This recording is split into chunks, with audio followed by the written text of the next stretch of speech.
إلى كل مترشحين للامتحانات الرسمية الوطنية. عشية الامتحانات الوطنية أتوجه إليكم جميعا بتمنيتي الصادقة بالنجاح والتوفيق. لقد بذلتم مجهودا كبيرا طوال السنة، واليوم الأمل قائم في تحقيق النجاح.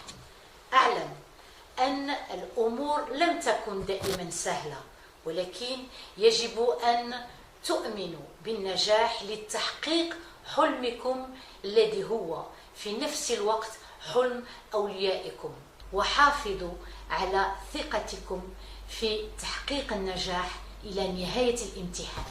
لديكم من القدرات ما يؤهلكم على النجاح.